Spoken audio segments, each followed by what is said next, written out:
Bismillahirrahmanirrahim. Assalamu alaikum students. I hope so you all are fine. Me Anam Fida, and today our subject is economy of Pakistan. Pakistan economy, in which we will discuss about the topic agriculture today. And first of all, I will suggest you the books of these two authors. First is Sayyid Amjad Khaja and the other is Malik Suhail.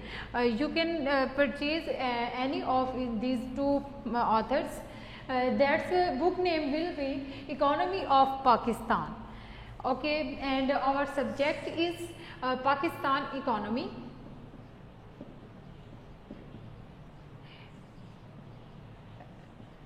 In which we will study about the topic agriculture.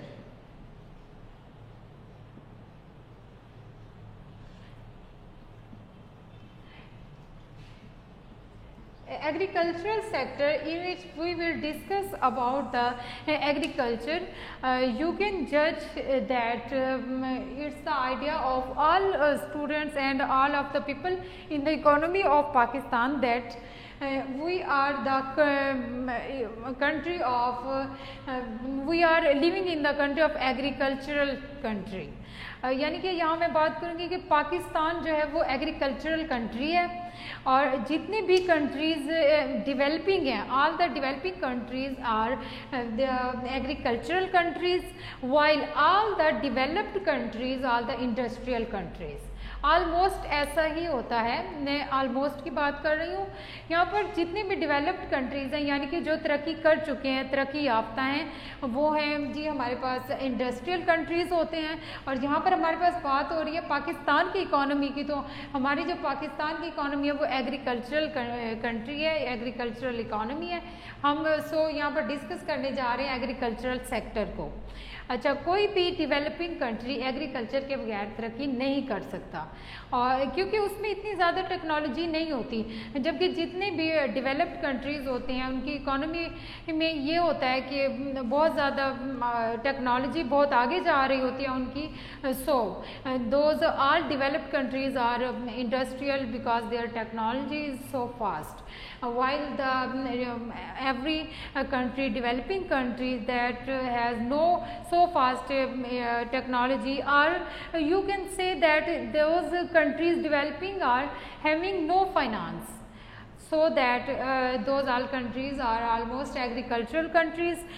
तो यहाँ पर हम इसकी importance में अगर बात करें तो पाकिस्तान की तरफ हम मूव करते हैं. पाकिस्तान की जो इकॉनमी है वो है जी एग्रीकल्चरल इकॉनमी है पाकिस्तान की. और हमारी जितनी भी एक्सपोर्ट्स हैं, फर्स्ट इम्पोर्टेंस ये हुई कि पाकिस्तान कौन सी इकॉनमी है, एग्रीकल्चरल कंट्री है. ओके, और इसकी दूसरी ये हुई कि जितनी भी एक्सपोर्ट्स हैं हमारे पाकिस्तान की, almost all exports depend on the agriculture. हमारी एक्सपोर्ट्स हैं वो भी एग्रीकल्चरल हैं, जिसमें हम एग्जांपल लेते हैं क्रॉप्स की तरफ. अगर हम आते हैं तो यहाँ पर हम बात करेंगे क्रॉप्स में cotton. Cotton almost recently 55%, that's mean that more than 50% cotton जो है वो हमारे कंट्री की एक्सपोर्ट की गई. और इसके साथ ही हम बात करते हैं टोमेटोज़, मैंगोज़ की बात कर लें. Our mangoes are almost exported and other things, wheat, tomato, इन्हें हम अगर क्रॉप की तरफ देख लें, वीट को, टमाटो को, जू है, ज्वार है, बाजरा है, ये सारी हमारी क्रॉप्स जो हैं पाकिस्तान की जो भी इम्पोर्टेंट एंड इंडिकेटेड क्रॉप्स हैं इनकी बात करते हैं. ओके, अब हम आते हैं इधर के अगर एग्रीकल्चरल सेक्टर की तरफ हम आते हैं, just we are not discussing about the crops while the animals. हम एनिमल्स की तरफ भी यहाँ पर मूव करते हैं कि एनिमल्स भी इसमें आ जाते हैं एग्रीकल्चर में. और ये आपको सबको देखने में मिला है कि जितनी भी विलेजेस में जाएं, विलेजर्स फीमेल्स हैं, जो भी लेडीज़ हैं, वो अपने मेल्स के साथ मिलकर वर्क कर रही होती हैं. जितनी भी विलेजेस में है ऐसा ही है कि फीमेल्स जो हैं वो मेल्स के साथ वहाँ वर्क कर रही हैं अपने उसमें लगा लीजिए खेतों में, या फिर एनिमल्स के साथ वहाँ काम कर रही होती हैं लेडीज़। बिल्कुल ऐसे ही देखने में मिला है कि वो बहुत मेहनत कर रही हैं। लेकिन अगर हम यहाँ पर बात करें कि बहुत पहले ऐसा हुआ करता था कि यही लेडीज़ अपने मर्दों के साथ मिलकर जो है कल्टीवेट करवाती थी वीट को। मतलब घास वगैरह काटना तो इनका एनिमल्स के लिए अब भी चल रहा है, तो वहाँ वो कल्टीवेट करवाती थी वीट को। लेकिन अब ऐसा है कि थ्रेशर और टेक्नोलॉजी के ज़रिए थ्रेशर में ऐसी सेटअप आ गया है कि उसमें वो खुद ही कल्टीवेट करके कट डाउन करके वीट को और उसके दाने उसके जो होते हैं वो अलहदा कर दिए जाते हैं वीट, और उसकी जो तूड़ी होती है उसको वो खुद ही अलहदा कर देता है। तो इसका मतलब कि हमारा जो कंट्री है एग्रीकल्चरल, तो क्या हम लोग यूँ ही पीछे रहेंगे? नहीं, ऐसा नहीं है। उसमें अगर टेक्नोलॉजी को इंट्रोड्यूस करवा दिया जाए बिल्कुल तरक्की की तरफ जा सकता है। तो अब आप लोग ये सोचें कि हम एग्रीकल्चरल कंट्री हैं और तो हमें इसकी इम्पोर्टेंस को बहुत फोकस करना चाहिए। आप इसके टॉपिक्स में इम्पोर्टेंस में देख लीजिएगा, स्टडी कीजिएगा इसकी इम्पोर्टेंस, और उसमें आपको डिफरेंट पॉइंट्स मिलेंगे कि पाकिस्तान जो एग्रीकल्चरल इकॉनमी है इसमें जो एक्सपोर्ट्स हैं वो भी इसकी हैं, एग्रीकल्चर की हैं।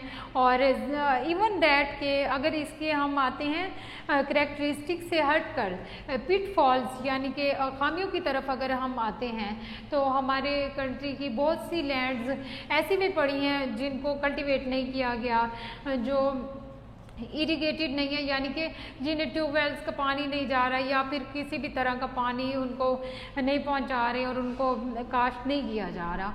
ऐसी भी बहुत एकर्स में आपको मिलेंगी। तो ये आप थोड़ा सा इसके ऊपर स्टडी कीजिएगा, आप सर्च कीजिएगा। ये इनफैक्ट थ्योरेटिकली सब्जेक्ट है जिसमें आपने सब्जेक्ट को खुद ही सर्च करना है और ज़्यादा से ज़्यादा रीडिंग करनी है। इसमें एग्रीकल्चर सेक्टर की बात की हमने और इसके साथ हमने ये कॉटन वगैरह क्रॉप्स की बात की, और इसी में अगर हम ये डिस्कस करें कि इंडस्ट्रीज़ की तरफ अगर हम इसके जो आता है ब्रैक्स आता है एग्रीकल्चर के, वो हमारे पास यहाँ पर आता है जी इंडस्ट्रीज़।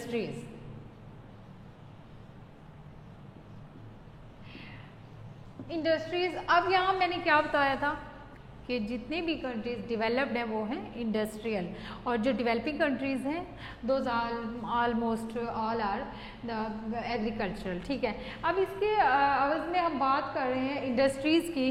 तो इंडस्ट्री हमारे मुल्क की जो है वो इतना स्ट्रॉन्ग नहीं है जितना कि एग्रीकल्चर स्ट्रॉन्ग है।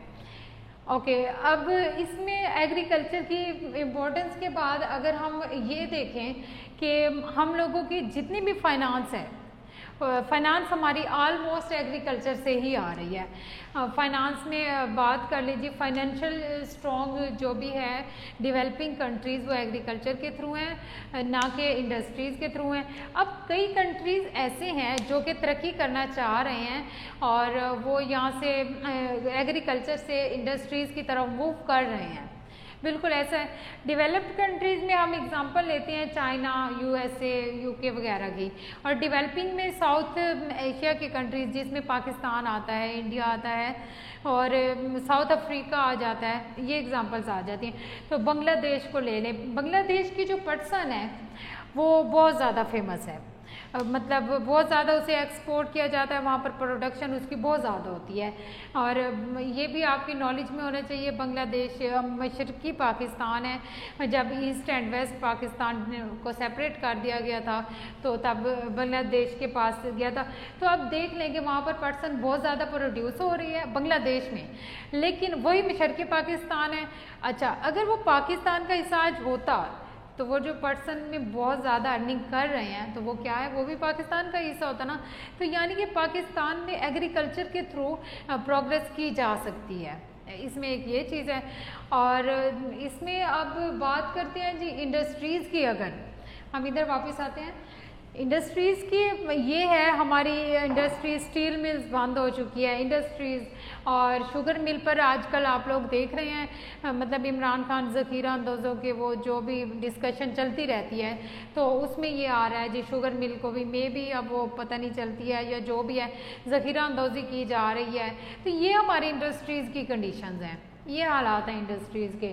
तो अब वही बात है ना कि एग्रीकल्चर अपनी तरफ चल रहा है, जबकि जैसे कि आजकल कोरोना के डेज चल रहे हैं तो इसमें इंडस्ट्रीज़ तो स्टॉप हो गई, बिल्कुल ऐसा ही हुआ। लेकिन क्या हुआ, एग्रीकल्चर स्टॉप नहीं हुआ। पॉइंट भी नोटेड ना हेयर के, एग्रीकल्चर स्टॉप नहीं हुआ, इंडस्ट्री स्टॉप हो गई हैं। जबकि अगर हम बाहर के कंट्रीज़ की तरफ देखें तो वो उनकी इंडस्ट्रीज़ के लॉकडाउन में स्टॉप हो जाने से वो एग्रीकल्चरल तो थे ही नहीं ना। तो ये है कि जो एग्रीकल्चर है बेशक ये इंडस्ट्रीज़ के बाद आ रहा है, पीछे आ रहा है, लेकिन हमारी इकॉनमी की जो भी थोड़ा बहुत मईशत में तरक्की है और हमें एम्प्लॉयमेंट में, हम इस पर मेन टॉपिक पे बात करते हैं कि रोज़गार जो मुहैया कर रहा है वो ये एग्रीकल्चर। और इसमें ऐसा है कि ऑलमोस्ट 43% पीपल्स, हमारी इकॉनमी के 43% तक इसमें जा रहे हैं, एग्रीकल्चर में एम्प्लॉयड है, जो कि वर्क कर रहे हैं। अब आप खुद अंदाज़ा कर लें, ऑलमोस्ट बस नियर अबाउट हाफ। ओके, अच्छा, जबकि बाकी जो हैं, बाकी हम अगर 57 और की बात करते हैं तो वो इंडस्ट्रीज़ में भी इस तरह से एम्प्लॉयड हैं कि जहाँ पर 6 लोग काम कर सकते हैं वहाँ पर मतलब 7-8 लोग काम कर रहे हैं, 1 या 2 एक्स्ट्रा। और इसी तरह से अगर हम इसमें बात करते हैं एग्रीकल्चर में, तो एग्रीकल्चर में यूँ है कि जहाँ पर ज़्यादा लोग मतलब कम काम कर सकते हैं, 2 लोग या फिर 3 लोग, तो वहाँ पर 8-8 लोग तकरीबन ऑलमोस्ट काम कर रहे हैं। तो इसी तरह से अब इसकी टॉपिक की अगर हम बात करते हैं कि एग्रीकल्चर और इंडस्ट्रीज़ की, तो आपने इसको कंपेयर कर लेना है आज के वक्त में लेक्चर के बाद। इन दोनों की इम्पोर्टेंस जो है ना, बोथ की इम्पोर्टेंस को आपने कंपेयर कर लेना है, वहाँ से आप इन दोनों के डिफरेंस कर पाएंगे। It's enough for today lecture. इंशाल्लाह we will meet in the next lecture. तब तक के लिए अल्लाह हाफिज़।